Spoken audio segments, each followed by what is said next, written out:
नमस्कार, प्रादेशिक समाचार के साथ मैं तृप्ति कुमारी। पहले मुख्य समाचार। मुख्यमंत्री चंपई सोरेन की मंत्रिपरिषद का हुआ विस्तार। दीपक बिरुआ और बसंत सोरेन पहली बार बने मंत्री।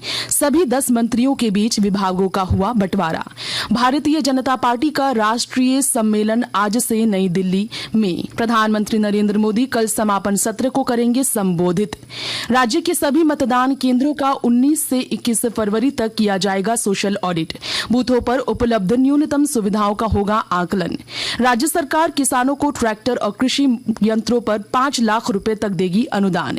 कृषि विभाग ने चालू वित्तीय वर्ष में 80 करोड़ रुपए की दी स्वीकृति। और रांची में शहरी आजीविका पर राष्ट्रीय कार्यशाला का हुआ समापन। महिलाओं के स्वावलंबन और सशक्तिकरण के अर्बन लाइवलीहुड इकोसिस्टम को दिया जाएगा बढ़ावा। और अब समाचार विस्तार से। मुख्यमंत्री चंपई सोरेन ने कल मंत्रिपरिषद विस्तार के बाद सभी 10 मंत्रियों के बीच विभागों का बंटवारा कर दिया है। मुख्यमंत्री ने कार्मिक और गृह समेत वे सभी विभाग अपने पास रखे हैं जो किसी मंत्री को आवंटित नहीं किए गए हैं। आलमगीर आलम को संसदीय कार्य और ग्रामीण विकास, सत्यानंद भोक्ता को श्रम और उद्योग, रामेश्वर उरांव को वित्त और खाद्य आपूर्ति, दीपक बिरुआ को अनुसूचित जनजाति, अनुसूचित जाति और पिछड़ा वर्ग कल्याण तथा परिवहन, बन्ना गुप्ता को स्वास्थ्य, बादल को कृषि, मिथिलेश ठाकुर को पेयजल और स्वच्छता तथा उत्पाद मद निषेध, बसंत सोरेन को पथ और भवन निर्माण तथा जल संसाधन, हफीजुल हसन को अल्पसंख्यक कल्याण निबंधन और पर्यटन, कला, संस्कृति, खेलकूद और युवा कार्य विभाग तथा बेबी देवी को महिला बाल विकास और सामाजिक सुरक्षा विभाग की जिम्मेदारी दी गई। भारतीय जनता पार्टी के विधायक और नेता प्रतिपक्ष अमर बाउरी ने मुख्यमंत्री चंपई सोरेन के मंत्रिपरिषद में किसी दलित को शामिल नहीं किए जाने को खेदजनक बताया है। उन्होंने कहा कि बैद्यनाथ राम को राजभवन द्वारा वारंटी जारी होने के बाद भी मंत्री नहीं बनाना अपमानजनक है। इस वजह से मंत्रिपरिषद में एक बार फिर अनुसूचित जाति का प्रतिनिधित्व शून्य रहेगा। भारतीय जनता पार्टी को 2 दिन का राष्ट्रीय अधिवेशन आज से नई दिल्ली होगा। इस कार्यक्रम में केंद्रीय मंत्री, पार्टी शासित राज्यों के मुख्यमंत्री, राज्य मंत्री, राष्ट्रीय और राज्य पार्टी पदाधिकारी, सांसद और विधायकों सहित लगभग 11,500 प्रतिनिधि भाग लेंगे। प्रधानमंत्री नरेंद्र मोदी रविवार को समापन सत्र को संबोधित करेंगे। इस अधिवेशन में विकसित भारत की थीम पर एक प्रदर्शनी का आयोजन भी किया जाएगा। राज्य में आगामी लोकसभा चुनाव को लेकर सभी मतदान केंद्र का सामाजिक अंकेक्षण कराया जाएगा। सामाजिक अंकेक्षण इस महीने की 19 की 21 तारीख तक चलेगा। इस दौरान मतदान केंद्र में उपलब्ध न्यूनतम सुविधाओं का आंकलन किया जाएगा। मुख्य निर्वाचन पदाधिकारी के रवि कुमार ने बताया कि ग्रामीण विकास विभाग के सोशल ऑडिट यूनिट के द्वारा सामाजिक अंकेक्षण किया जाएगा। इसे लेकर सभी जिला निर्वाचन पदाधिकारी सह उपायुक्त को आवश्यक निर्देश दे दिए गए हैं। साहिबगंज जिले में किसानों के साथ पशुपालकों और मत्स्य पालकों को भी किसान क्रेडिट कार्ड मिलेगा। और जानकारी के साथ हमारे संवाददाता। किसान क्रेडिट कार्ड, जिसका लाभ पहले कृषि कार्य करने वाले किसानों को दिया जाता था ताकि वह कृषि ऋण पाकर खेती कार्य को आसानी से कर सकें। विगत 2 वर्षों से अब कृषि कार्यों के अलावा पशुपालन, गव्य और मत्स्यजीवी किसानों को भी केसीसी योजना से आच्छादित करके लाभ देने का कार्य किया जा रहा है।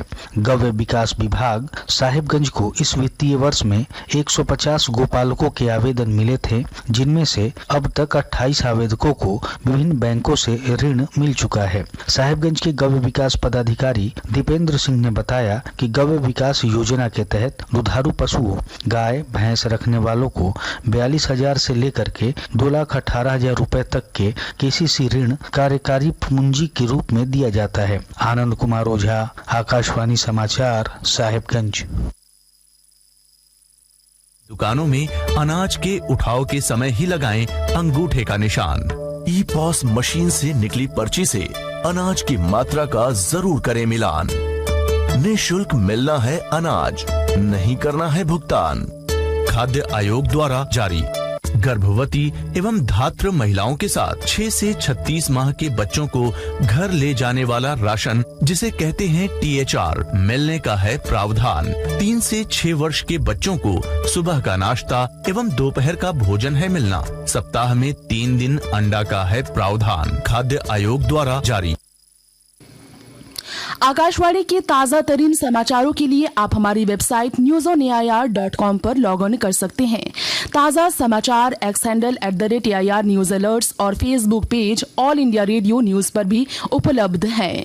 आप प्रादेशिक समाचार एकांश के X handle @AIR news _Ranchi और फेसबुक, इंस्टाग्राम पेज तथा YouTube channel AIR news Ranchi पर भी हमारे बुलेटिन सुन सकते हैं। प्रादेशिक समाचार आप आकाशवाणी रांची से सुन रहे हैं।